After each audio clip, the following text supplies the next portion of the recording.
ఈ రోజుల్లో చాలా మంది పెళ్ళి పిల్లలున్నా కూడా చాలా మంది వాళ్ళకి మ్యారీడ్ లైఫ్ బాగలేక చాలా సఫర్ అవుతున్నారు. ఇలా సఫర్ అయ్యే వాళ్ళ లైఫ్ లో మెయిన్ విలన్స్ ఎవరంటే ఖచ్చితంగా తల్లిదండ్రులు అయ్యే ఉంటారు కదా, ఖచ్చితంగా తల్లిదండ్రులే.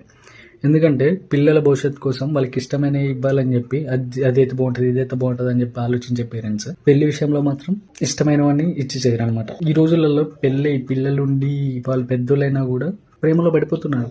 అలాంటిది మీ పిల్లగాడు కాలేజీలో జాయిన్ అయితే వేరే ఆపోజిట్ పర్సన్కి ఈజీగా అట్రాక్ట్ అవుతారు. వాళ్ళు కాలేజీలో జాయిన్ అయ్యేది ఖచ్చితంగా లవ్ చేయాలని అయితే జాయిన్ అవ్వరు.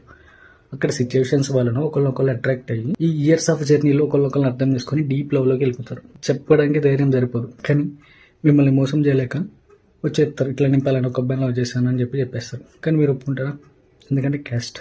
ఎందుకంటే ఈ పేరెంట్స్ ఉంటారా, వాళ్ళు క్యాస్ట్లోనే పుట్టారు, క్యాస్ట్లోనే పెరిగారు, క్యాస్ట్లోనే చచ్చిపోయారు. వాళ్ళు ఫేస్ చేసిన జనరేషన్ డ్రామా, క్యాస్ట్ డ్రామా అంతా వీళ్ళ పిల్లల మీద రుద్దుతారు. వీళ్ళు అదే బడన్గా వీళ్ళు కూడా నెక్స్ట్ జనరేషన్కి అదే ఇవ్వాలని చెప్పి లేదు మన క్యాస్ట్ అయితేనే చేస్తా అని చెప్పి ఒప్పుకుంటారు. ఇన్ని ఇయర్స్లో విత్ ఇన్ ఒక్క డెసిషన్ వల్ల వేరే వాళ్ళని చేసుకోవాల్సి వస్తుంది. చేసుకున్న వాడికి ఈ విషయం తెలియకుండా ఉంటుందా? ఇన్ని ఇయర్స్ లవ్ చేసుకున్నాడు, ఒక్క రోజైనా బయటపడుకుని ఉంటుందా?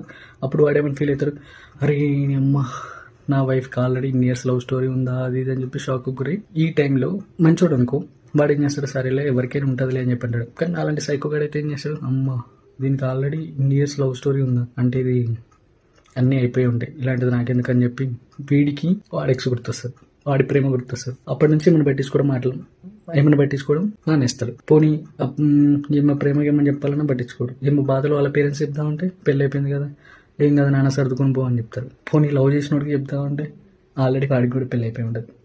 ఇటు కట్టుకున్న మూడు చూసుకోక, కన్న తల్లిదండ్రులు చూసుకోక, కనీసం ఇష్టమైన వాడితో మాట్లాడదానో వాడు టైం ఇక ఎంతో మందిని నలిగిపోతున్నారు. ఇది ఎవరికి అర్థం కాదు, కానీ చాలా మంది ఫేస్ చేసేది ఇది. పేరెంట్స్ కూడా ఇప్పుడు ఈ సో కాల్డ్ క్యాస్ట్ వాడికి ఇచ్చి పెళ్లి చేశారనుకో, వాళ్ళ అమ్మాయిని మంచిగా చూసుకోకుండా టార్చర్ పెడుతూ కొడుతూ ఏదైనా గొడవలు అయితేనే అనుకో, బాబు మా అమ్మాయిని మంచిగా చూసుకో, అట్లా చేయకు ఇట్లా చేయకు, అవసరమైతే వాడికి కాలు పట్టుకోవడానికి కూడా రెడీ అవుతారు.